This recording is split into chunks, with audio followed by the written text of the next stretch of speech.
Meus queridos, graça e paz, é com alegria que hoje eu quero compartilhar com você mais uma semente da Palavra de Deus.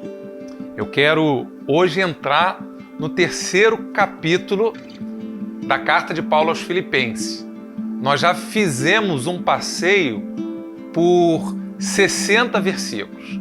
Essa carta é uma carta que tem 95 versículos e hoje eu quero então entrar no terceiro. Eu vou fazer uma breve exposição, mas eu quero começar do capítulo 2, dos versículos 29, 30 e entrar no primeiro versículo do capítulo 3, para que você possa entender aquilo que Deus tem colocado no meu coração e que eu consiga, em nome de Jesus, compartilhar com você nesse momento. Acompanhe comigo então o capítulo 2, versículo de número 29. Recebei-o, pois, no Senhor com toda a alegria e honrai sempre a homens como este, visto que, por causa da obra de Cristo, chegou ele às portas da morte e se dispôs a dar a própria vida para suprir a vossa carência de socorro para comigo.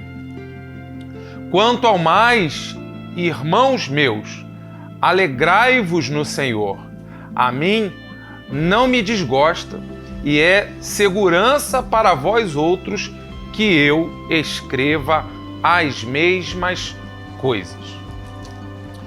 Eu fiz questão de ler os versículos anteriores para que você possa então entender esse contexto. Esse momento é um momento onde Paulo vai usar na carta uma expressão quanto ao mais, ou finalmente. Na verdade, essa expressão ela não quer dizer que ele está finalizando, mas que ele está encerrando uma sequência e ele está então entrando agora num outro assunto. Encerra um assunto e ele está iniciando um outro assunto. E o tom da carta daqui para frente, ela vai ser um tom de advertência, um tom aonde Paulo estará chamando a atenção à igreja a uma coisa muito séria e de um risco que eles também estarão correndo. Por isso que ele faz a menção à vida de Epafrodito, que ele correu riscos. Ele, vai dizer o texto, ele, por causa da obra de Cristo, chegou às portas da morte e dispôs a sua própria vida, a suprir a necessidade do apóstolo. E Paulo vai dizer assim, olha, esse Epafrodito, que arriscou a sua própria vida por amor de mim, quando vocês receberem esse homem aí, vocês precisam fazer uma festa. Recebam Epafrodito com alegria. Quando ele entra no capítulo 3, ele vai dizer, alegrai-vos no Senhor. Essa palavra alegrai-vos e suas palavras, seus termos semelhantes, regozijo, gozo, contentamento, como você já sabe, aparece na carta entre 16 a 19 vezes. A expressão cara, que traduz a palavra alegria, traduzido por alegria, essa palavra ela precisa ser bem entendida dentro do contexto. A alegria é um termo que aparece com muita frequência na Bíblia, cerca de 244 vezes. E não há ambiente melhor para falar de alegria do que na carta que Paulo escreve. Por que eu estou dizendo isso? Porque não seria o melhor ambiente para falar de alegria. Estamos ouvindo de uma pessoa que ficou doente, que correu risco de vida. Nós ouvimos de perseguições. Nós ouvimos que o apóstolo Paulo ele está numa prisão domiciliar. Essa prisão domiciliar ela tinha um custo. Ele está lá em Roma e ele paga para estar preso no lugar aonde está preso. A gente está vendo que a igreja está vivendo problemas de ordem interna, desunião, porfia. A igreja está vivendo problemas de ordem externa, perseguições, ameaças. O próximo capítulo agora vai falar, de cães, de pessoas perturbadoras, de pessoas que com heresias vêm trazendo para dentro da igreja falsos ensinamentos acerca do evangelho. Então a gente está vendo que o ambiente não seria um ambiente muito próprio para falar de alegria. Mas o que eu quero chamar a sua atenção é que ele não está falando de uma alegria como nós normalmente concebemos alegria. Qual é a nossa visão popular de alegria? Imagina uma criança que no Natal ele recebe o seu videogame. No Dia das Crianças recebe uma bicicleta novinha. Não tem como não ficar alegre diante de um cenário desse. Aquela criança, de repente, ela coloca uma venda nos olhos dela, ela é levada para um determinado lugar e cria-se aquela expectativa e daqui a pouco, quando você tira a venda, aquela criança se depara com um lindo presente, com o presente que ela esperava ganhar. É óbvio que na sua face você verá sorrisos, gargalhadas, felicidade. Não é disso que o apóstolo Paulo está falando. É claro que agora, muito recentemente, você tem uma pessoa internada, 20 dias, 30 dias, coronavírus, idade, grupo de risco. Tudo indica que aquela pessoa vai a óbito, você ali com fé orando, todo dia cansativo, ir ao hospital, saber notícia, conversar com o médico. Tem dia que melhora, tem dia que piora e daqui a pouco essa pessoa começa a melhorar. E você recebe a notícia que essa pessoa está de alta. Não tem como não se emocionar, não tem como ficar alegre, não tem como festejar, não tem como comemorar, fazer faixa, chamar amigos, reunir. Não tem como. É uma alegria muito grande, não cabe no peito. Não tem como. O seu time do coração, ele vai para uma final de um campeonato que já se espera essa final há 38 anos. Olha a face. Há 38 anos. E você está ali naquela tensão e o time adversário, ele mete o primeiro gol e durante quase que os 90 minutos todos o seu time perdendo e você ali está naquela perspectiva de pelo menos empatar e ir para a prorrogação, empatar e ir para pênalti. E faltando 3 minutos para acabar o jogo, o seu centroavante mete 2 gols e liquida o adversário e ganha aquele título. Não tem como se alegrar. Olha, eu não quero que você fique triste comigo por eu estar falando disso, mas eu estou compartilhando de uma alegria. O apóstolo Paulo não está falando desse tipo de alegria aqui.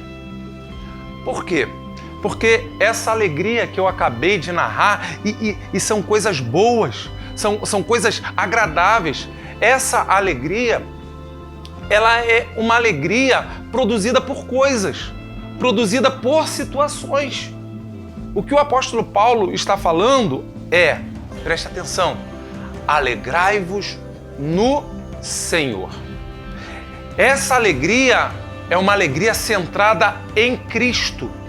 Essa alegria é uma alegria onde Cristo é a razão, Cristo é o motivo, Cristo é a motivação dessa alegria. Quem Cristo é, o que Cristo fez, o que Cristo está fazendo e o que Cristo continuará fazendo como obra, porque aquele que começou a boa obra é fiel para completar. Esse Cristo, o Emanuel, o Cristo Deus conosco, o Cristo que está presente em toda e qualquer situação, esse Cristo, a vida de Cristo, a pessoa de Cristo, é dessa alegria que o apóstolo Paulo está falando. Porque as alegrias que eu citei, receber um videogame, você ser curado de uma doença que tudo indica que iria para a morte, um verdadeiro milagre, a alegria do time, do coração ganhar o campeonato. É impossível você viver uma situação dessa e permanecer. É impossível você ganhar o grande presente esperado e você... É impossível você assistir um jogo com toda aquela emoção, o time do coração chega onde chegou e faz o que faz, e você... É impossível o seu pai que estava hospitalizado, você vendo o sofrimento da sua mãe, e todo mundo perguntando, e aquela tensão, e de repente esse quadro é revertido, e o pai sai do hospital curado, e você... É impossível isso acontecer. Então, esse tipo de alegria não precisa ninguém dizer, olha, agora sorria, olha, agora fique feliz, olha, agora dance, agora festeje. Ninguém precisa falar isso, porque isso vem espontaneamente. A alegria que o apóstolo Paulo está dizendo, e ele está trazendo aqui um tom de ordenança, um tom de mandamento. Ela vem como um imperativo. E por que Paulo está usando essa expressão no imperativo? Alegrai-vos no Senhor. Ele está dizendo isso para que nós possamos entender que essa alegria que nós estamos falando é uma alegria que não depende da circunstância, mas é uma alegria que é uma questão de perspectiva. Paulo está querendo dizer que essa alegria ela é uma atitude frente à vida. Essa alegria, ela depende da visão que você tem da vida. Essa alegria, ela é uma escolha, é uma opção. E independente da situação, é possível você viver alegre. Esse ingrediente que Paulo está dizendo é que faz a vida valer a pena. É esse ingrediente importante que faz a vida ficar saborosa. Esse ingrediente dá tempero à vida. Viver alegre com a alegria de Cristo é viver uma vida gostosa. E ela não depende das situações favoráveis. Ela não depende das portas abertas. Mas ela depende da perspectiva certa de que o Senhor se faz presente. O Senhor está na condução. O Senhor está agindo. O Senhor. Então Paulo está num cenário difícil, você já sabe. Ele vai agora começar a falar de uma situação difícil que está acontecendo na igreja. Ele está enviando Epafrodito de volta. Epafrodito viveu uma situação difícil. Ele vai e diz assim, gente, alegrai-vos no Senhor. A palavra é, não perca o foco. Não perca a perspectiva. Não olhe na direção errada. Continue olhando no Senhor. É porque do Senhor, quem Ele é e o que Ele faz, o que Ele está fazendo, porque Ele começou uma boa obra, e o que Ele continuará fazendo, porque Ele não se esquece de nós, é dele que vem a nossa alegria. Por isso que a expressão alegria, ela é cara, que também vem de um outro termo grego que quer dizer caris. A palavra caris é favor a quem não merece esse benefício ou essa dádiva. É um favor imerecido. Paulo, ele não está falando de uma alegria circunstancial, mas ele está falando de uma alegria que atinge o coração daqueles que têm a perspectiva da presença de Deus em toda e qualquer situação. Por isso eu quero deixar hoje para você essa palavra, essa opção. Nós não vivemos dias normais, um tempo incomum, um cenário inédito, nunca vivemos. Muitas perguntas que não temos respostas, como falamos ontem. Muitas indefinições, mas quando nós temos a certeza do Deus presente, do Deus que age em benefício daqueles que o amam, o nosso coração pode se alegrar no Senhor. Não é uma alegria por causa da circunstância, mas é uma alegria por causa de uma certeza E eu quero encerrar, então, lendo Tiago, capítulo de número 1, versículo de número 2 e versículo de número 3. Preste atenção. Diz assim: meus irmãos, tende por motivo de toda alegria o passardes por várias provações, sabendo, tendo a certeza, tendo a convicção, com a perspectiva correta, de que a aprovação da vossa fé, uma vez confirmada, produz perseverança.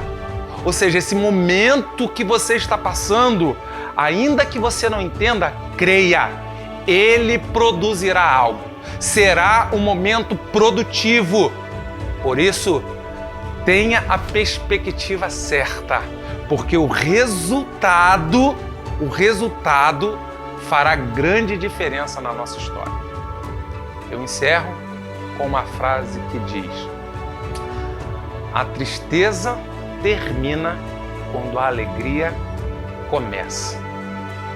Por que não começar todos os dias com um coração alegre, sabendo que Deus se faz presente em toda e qualquer situação? Que Ele seja o motivo da sua alegria, não as circunstâncias, não as portas abertas, não as coisas que estão dando certo, mas que o Senhor seja o motivo real da sua verdadeira alegria. Receba essa palavra, o meu grande beijo, um beijo no seu coração.